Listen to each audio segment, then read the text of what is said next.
So to honor the work of American Airlines and recognize other important supporters, we as a foundation established the Spirit of American Award in 2005. Each year, the award has gone to a person, organization, or corporation that embodies American Airlines' stellar commitment and dedication to the work of the CF Foundation and all people affected by cystic fibrosis. This year, we are especially excited to honor 2 individuals with the Spirit of American Award. We would like to first honor Phyllis Kossoff. Yes, yes. As you know, the CF Foundation was formed in 1955 by a group of concerned parents who we determined to save the lives of their children. What you may not know is that Phyllis was one of those founding parents. That's amazing, amazing. She helped to build the framework and formal goals of the Cystic Fibrosis Foundation, and she was determined to do everything in her power to fight for her daughter, Stephanie. Sadly, Stephanie lost her battle with CF early in life, but Phyllis never stopped fighting for a cure for our dream. Over the last 60 years, Phyllis has lobbied at the state and local level. She has been an ambassador for the CF Foundation all over the world. Phyllis founded the Manhattan office and served as the head of the office from 1960 to 1977. She also served as the regional council president and the trustee of the national board. Phyllis has dedicated her life to raising awareness and getting everyone around her involved with the cause. She initiated numerous grant and sponsorship programs, and in 1957, she asked her sorority sisters from Delta Phi Epsilon to get involved. The response was overwhelming. To this day, Delta Phi Epsilon continues to support the foundation through fundraising, increasing awareness, and advocating for those with the disease. Through their decades of support, Delta Phi Epsilon chapters have raised millions of dollars to help add tomorrows for people with cystic fibrosis, thanks to Phyllis. Tonight, we honor her for her devotion to spreading awareness and getting others involved in our cause.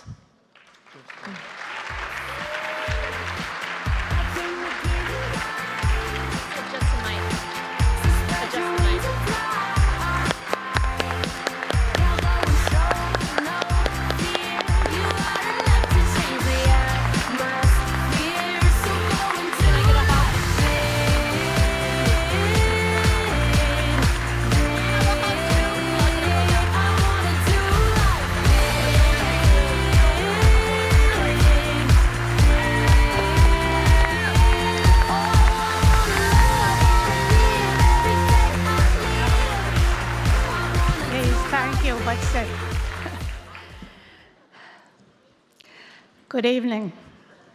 I cannot tell you how pleased I am to be here tonight. I am very emotional, and you bear with me. I hope I get through this evening. I am so pleased to be a recipient of the Volunteer Spirit of America Award. I want to share with you some of my story because I feel that my story is your story and reflective of your efforts. I want to tell you of a time long ago, in the 1950s, when my firstborn daughter was not thriving and was beset by wheezing and chronic cough. She was diagnosed with cystic fibrosis, a relatively rare disease with a life expectancy we were advised of 3 to 5 years. Trying to cope with this startling revelation. In 1954, we sought out the few other known parents of CF children. And I am reminding here, if you will, to tell you a little anecdote of a little boy on the beach who, after a storm, was walking and saw the myriad of sea urchins or some such that had been washed up on the sands. And one by one, he was picking them up and bringing them back to the waters. And a passerby stopped him and said, "Son, why are you doing that? Don't you see it can't make a difference?" And the little boy with Creature in hand looked up and said, "Well, sir, I think it will be pretty good for this one." From those early meetings in 1954 of this small band of parents came the groundwork, the constitutional framework for the not-for-profit organization chartered in 1955 as the National Cystic Fibrosis Research Foundation, later changed to the CFF, the Cystic Fibrosis Foundation. And we, as a small group of parents, banding together, armed with nothing but youth and a fierce determination, we set out to save our young. At that time in the early years, cystic fibrosis was not a paragraph nor a line in any medical text, and our first priority was education. Education of the medical profession, education of the lay public, and we worked feverishly, enlisting families, friends, relatives, and a slowly growing cohort of citizens concerned. And long before the internet and cell phones, we enlisted the support of the broadcast and the print media. And when no was just the beginning of a conversation, we mounted any manner and kind of special events and education programs to increase the visibility and to create a climate for support and care. And our campaign slogan then was, "Time is running out." In 1957, as you have heard, I stood before a convention of Delta Phi Epsilon, my undergraduate sorority, and I petitioned my sisters to help, to aid in this crusade against this insidious genetic disease, cystic fibrosis. And how proud was I, a short time later, to stand with the then international president, Rita Rosner, and the first president of the National Cystic Fibrosis Research Foundation, Robert Bob Natal, in accepting the pledge of the Delta Phi Epsilon to adopt CF as their national philanthropy in advocacy and fundraising, which has taken place through these 58 years.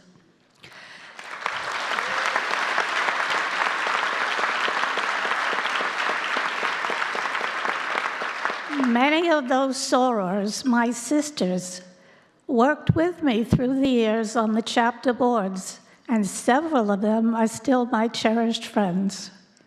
Working nonstop, I served then in many capacities, as you heard, as a chapter president, as a regional council president, as a member of the board of trustees, but always with the magnificent aid of my supportive husband and a concerned, dedicated chapter volunteer board.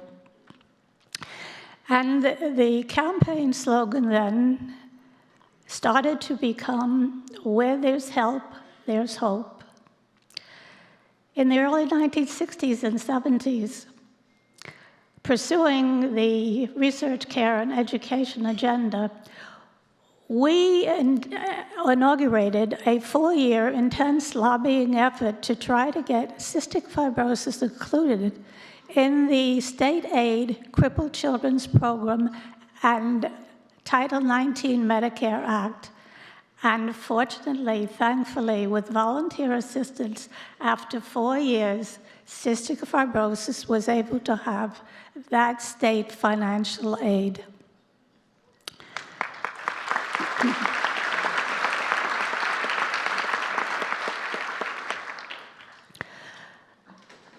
It has been a long journey. In those years, 1960 to 1970, CF centers were formed throughout the country, and the diagnosis and lifespan became to be a little bit more assured. It was an easier situation to get a child diagnosed and to get some manner and kind of treatment. Volunteerism was proliferating throughout the country, And our chapter slogan, our campaign slogan, began to be, "Give the breath of life, but not yet in time for many." In her freshman year at college, my daughter Stephanie lost her battle with cystic fibrosis. Scant solace that at 19 years, she had outlived the CF life median expectancy of 10 years of age. Devastated, I cut back, maintaining position on the board, but not as fully involved after a few years, driven by the relentless imperative to validate what I perceived at my daughter's legacy. I once again became fully engaged. And in 1983, as founding president of the newly reconstituted CF Association of Greater New York, with resuming our signature fundraising events incorporating business and corporate and junior committee with emphasis on medical grants and care program. Answering in 1987 to the needs of an emerging population, we were privileged to institute the nation's first scholarship CF Young Adult Career Awards program. And that program was enthusiastically received and elicited much favorable response. And I remember a doctor's call who told us of her patient, a young man who was in hospital who had just received the award. And when he heard, tears welled up in his eyes and he started sobbing. And the doctor said to him, "Why are you crying? You're going to get an assist in your future."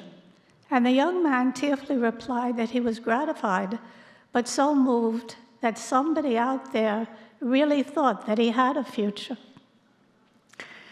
In the ensuing years, we concentrated, of course, always pushing forward with research, care, and education agenda. The Foundation's medical initiatives were bringing great changes in the quality of life of CF children with new medicines, transformative treatments, with enhanced airway clearance technique. Lifespan now had risen to 30 years of age, and the control and cure was just visible on the horizon. And so, after 50 years of effort, in 2004, I retired. Several years ago, I had the privilege of attending a Delta Phi Epsilon convention, and I thank them once again for their advocacy, for their fundraising, for their sisterly support of an effort that has come a very long way. And they are today still advocating on more than 103 campuses throughout our country.